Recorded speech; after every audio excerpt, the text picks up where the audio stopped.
তাড়াহুড়া করে ঘরের ভিতরে ঢুকে পড়ল অন্তরা। তারপর জিন্নাতকে খুঁজতে লাগলো। সারা বাড়িতে কোথাও নেই, এখন শুধু ছাদটা বাকি আছে। তারপর অন্তরা দ্রুত ব্যাগে ছাদের উপরে চলে যায়। সেখানে গিয়ে যে দৃশ্যটা দেখলো সেটা দেখে তার বুকটা কেঁপে উঠলো। দেখতে পেল জিন্নাত ছাদের রেলিং এর উপর দাঁড়িয়ে আছে। তুই এসব কি করতেছিস বোন?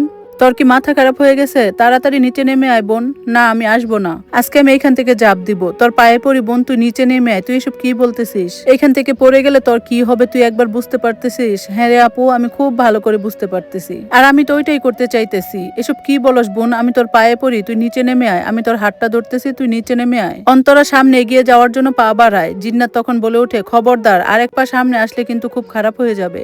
আমি কিন্তু একদম নিজেকে শেষ করে দিব। এমন পাগলামি কেন করতেছিস বোন? তুই কি কিছু বুঝতে পারতেছিস না? তোর কিছু হয়ে গেলে আমি কিভাবে বাঁচবো?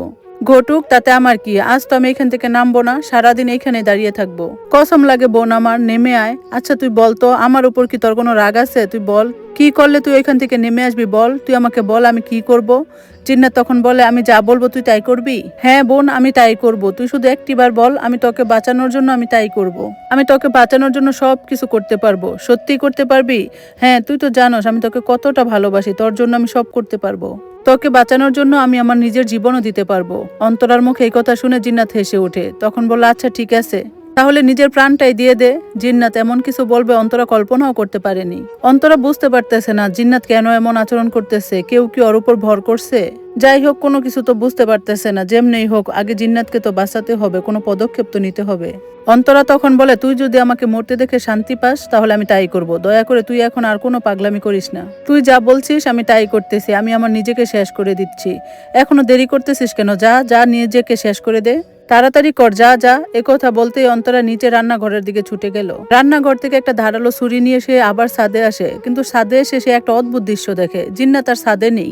একটু আগে যে মেয়েটা রেলিং এর উপর দাঁড়িয়ে ছিল সেই মেয়েটা হঠাৎ করে কোথাও উধাও হয়ে গেল। ও আবার নিচে ঝাঁপ দিল না তো নাকি পড়ে গেল? আতঙ্কে বুক কাঁপতে লাগলো অন্তরা। 1 মিনিটও কাল বিলম্ব না করে সে দৌড়ে ছাদের কিনারে চলে যায়। সেখানে গিয়ে নিচের দিকে তাকিয়ে যা দেখলো সে যেন নিজের চোখকে বিশ্বাস করতে পারতেছে না। অন্তরা দেখতে পেল তার ছোট বোন জিন্নাত নিচ থেকে হেঁটে হেঁটে বাড়ির ভিতরে ঢুকতেছে। অন্তরা আর 1 মিনিটও দেরি না করে জিন্নাতের কাছে ছুটে গেল। নিচে গিয়ে জিন্নাতকে জিজ্ঞেস করলো, কিরে তুই নিচে গেলি কিভাবে? নিচে গেলাম মানে, আমি তো এতক্ষণ যাবত নিচেই ছিলাম। আর কিভাবে নিচে গেলি মানে কি? সিঁড়ি বেয়ে নিচে গেছি। কি তুই সিঁড়ি বেয়ে নিচে গেছস? কিন্তু এতক্ষণ যে আমি তোর সাথে কথা বললাম ছাদে দাঁড়িয়ে। কি বলো আপু, কখন? কেন? এই যে একটু আগে। কিন্তু আমি তো তুমি বাসা থেকে বেরিয়ে যাওয়ার একটু পরেই নিচে গিয়েছিলাম পাশের দোকানে কসমেটিক্স কেনার জন্য। জিন্নাতের কথা শুনে যেন আকাশ থেকে পড়ছে অন্তরা। ওর কথা কিছুতেই বিশ্বাস করতে পারছে না। যেই মানুষটাকে একটু আগে ছাদের রেলিং এর উপর দেখলো সেই মানুষটা এখন মুখের উপরে এইরকম মিথ্যা কথা কিভাবে বলতেছে? যাই হোক, জিন্নাতের সাথে আর কোনো কথা বাড়ালো না অন্তরা। তারপর তাকে নিয়ে রুমে চলে যায়। কিন্তু দুশ্চিন্তা যেন মাথা থেকে কিছুতেই দূর হচ্ছে না। রাতের বেলা জিন্নাত তার নিজের রুমে শোয়ার জন্য যাচ্ছিল। অন্তরা তখন তাকে বাধা দেয়। অন্তরা বলতেছে, তোর সাহস দেখে তো আমি অবাক হচ্ছি। কালকে এমন একটা ঘটনার পরেও একা একা শোয়ার জন্য তুই যাচ্ছিস। তো আমি কি করবো আপু, তুমিই বলো। তুই আমার সাথে থাকবি আর আমি দেখতে চাই কে তোর কাছে আসে।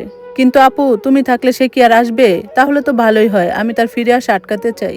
কেন, তুই কি ফিরে আসা আটকাতে চাস না? এটা কি বলছো আপু? আর তাছাড়া তোর তো আজকে নিজে থেকে আমার কাছে শুতে আসার দরকার ছিল, আর তুই কিনা আজকে নিজেই চলে যাচ্ছিস ওই রুমে। কিন্তু আপু, তুমি এইভাবে আমাকে আর কতদিন বাঁচাবে? আমার তো ভালো লাগতেছে না এইভাবে। এত কথা বলার দরকার নেই, তুই চল আমার সাথে। না, আমি যাব না, তুই চলে যা, আমি একাই ঘুমাবো। জিন্নাতের কথা শুনে কিছুটা বিচলিত হয়ে গেল অন্তরা। তোর কি ভয় হচ্ছে না? ভয় কেন হবে আপু, আমার তো আনন্দই হচ্ছে। আনন্দ হচ্ছে মানে কি? কি বলছিস এসব? জিন্নাত তখন বলতে লাগলো, হ্যাঁ আমার তো ভালোই লাগছে। আমি অপেক্ষায় আছি সে কখন আসবে, আমাকে আদর করবে, ভালোবাসবে, আবার আমাকে ব্যথা দিবে। সে আমাকে যন্ত্রণা দিবে আর আমি ছটফট করব। বোনের মুখ থেকে এমন কথা শুনে অন্তরা যেন স্তব্ধ হয়ে গেল। এসব কি বলতেছে জিন্নাত? হঠাৎ করে তার হলোটা কি? ধন্যবাদ সবাইকে। গল্পটা কেমন লাগলো অবশ্যই জানাবেন, আর এই গল্পের বাকি অংশ শুনতে সাথেই থাকবেন। আজকের মতো আল্লাহ হাফেজ।